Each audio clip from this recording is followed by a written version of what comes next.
Fala aí pessoal, beleza?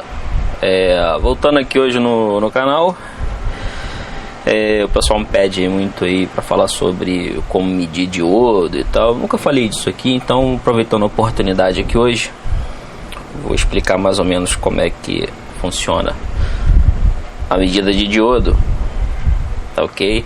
E a maneira correta que se deve medir. Então vamos lá. Aqui eu tenho um diodo aqui, mais conhecido como um N4007, né? Um diodo comum, retificador. Eu tenho aqui um 6A10, né?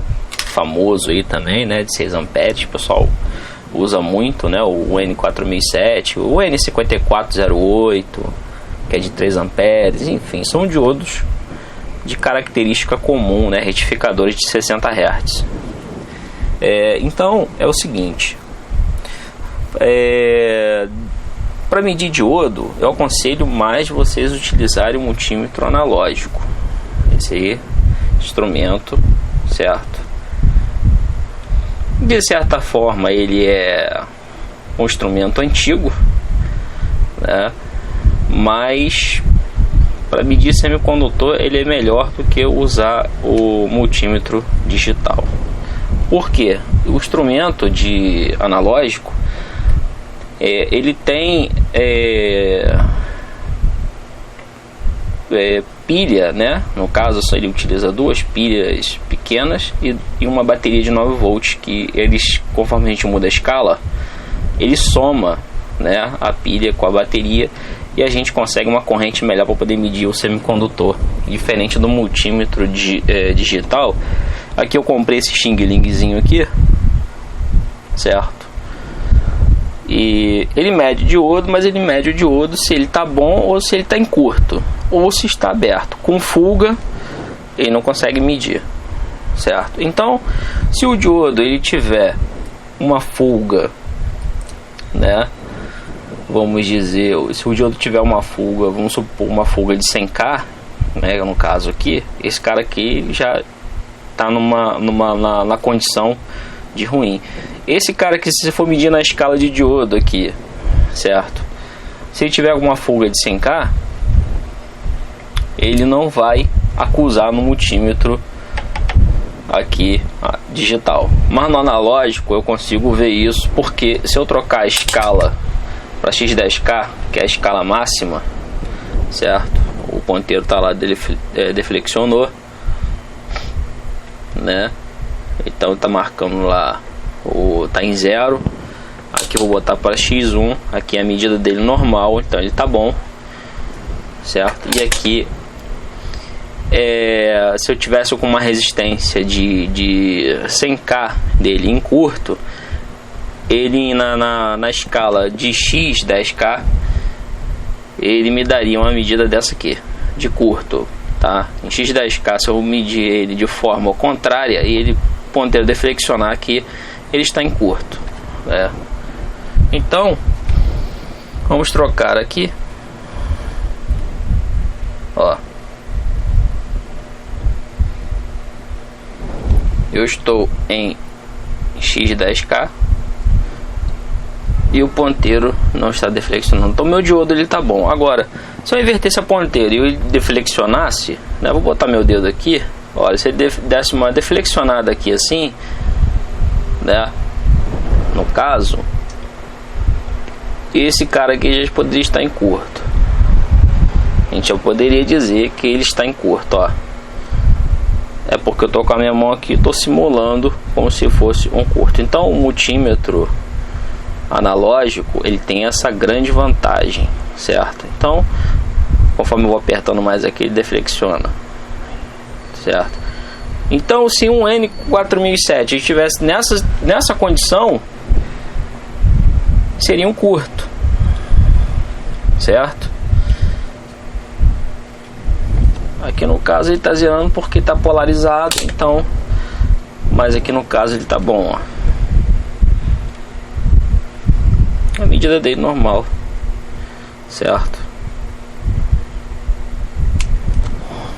E lembrando a vocês que o multímetro analógico ele tem uma característica diferente do digital. Por exemplo, a ponteira vermelha, aqui no caso, certo? Ela é negativa, circula uma corrente negativa, e a ponteira aqui, que é preta, ele circula uma tensão positiva. Ela é o contrário do digital, certo? Então vocês têm que botar sempre isso aqui na mente de você. Por exemplo, o cátodo é negativo, eu estou com a ponteira vermelha nele. O anodo aqui é positivo e eu estou com a ponteira preta nele. Se fosse o digital, eu ia pegar a ponteira negativa e ligar aqui, e no anodo, né, eu ia pegar a ponteira positiva e ligar aqui, tá ok? Eu vou trocar aqui pra gente ver. Quer ver? Vou botar o instrumento aqui, vou marcar aqui, trocar aqui as garras de jacaré.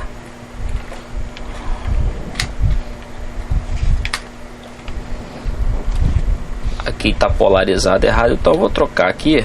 A gente vai ter uma medida ali. Eu comprei aquele multímetrozinho ali porque eu tenho instrumentos aqui que são melhores. O pessoal também não achar que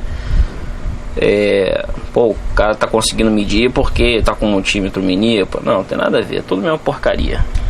Porque o cara tá com Fluke, né? Então tem aqui, eu tenho a medida do diodo. Então aqui eu já troquei a ponteira no multímetro digital e da mesma medida, né? Aqui, só que aqui ele marca em número, e lá ele marca, você tem que contar os tracinhos lá. O pessoal não gosta muito de multímetro analógico, você tem que sair contando esses tracinhos aqui, certo? Mas esse cara aqui, na escala de diodo, se tiver uma fuga, por exemplo, de 20K, 50, ele não vai te mostrar essa fuga aqui.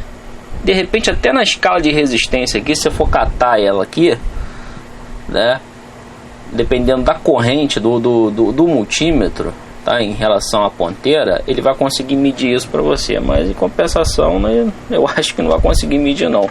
É só com multímetro analógico mesmo, tá ok? Então essa é a maneira correta. É mais com multímetro analógico, transistor, diodo Zener, né, seria mais com o multímetro analógico. Aqui eu tenho o 6 a 10, que é a mesma coisa, só muda o tamanho, sabe, por cada amperagem. Esse aqui é 6 amperes e esse aqui é 1 ampere. Então a gente pode ver que o multímetro digital, certo, o negativo está no cátodo e a ponteira positiva está no anodo. Olha lá, eu estou tendo a medida ali, certo? Ele está variando ali um pouquinho ali, deve ser por causa da ponteira, por causa que eu botei essa garrinha de jacaré aqui. Então essa aí que é como é que se mede o multímetro. Com analógico vai te ajudar bastante, tá ok? Se você não tem um analógico, pode comprar analógico, não precisa ser um Incel, pode ser um Minipa, né? Pode ser um Hikari. O Hikari é um instrumento bom também, analógico, tá ok? Não precisa ser esse aqui está custando em média aí 120, 150 reais aí no mercado. Multímetro analógico, ele não é nem, eu não estou falando nem em questão de relação ao dólar, né, mas o valor dele subiu muito. Esse instrumento aqui custava nas lojas aí por 30 reais 5, 6 anos atrás. Hoje ele custa 120. Tem um agora no lançamento que lançou da Minipa aí, que ele custa quase 170 reais, né? Uma coisa que com um instrumento desse cara barato, ele se tornou valioso, porque o cara depende dele para poder medir transistor, até um HFE de um transistor, né? É melhor você medir o ganho de transistor e alguns semicondutores, né? No caso diodo mais de transistor, com um multímetro analógico. Espero que você tenha entendido aí como é que mede, né? Pode ter ajudado vocês aí. Um forte abraço e até o próximo vídeo. Valeu!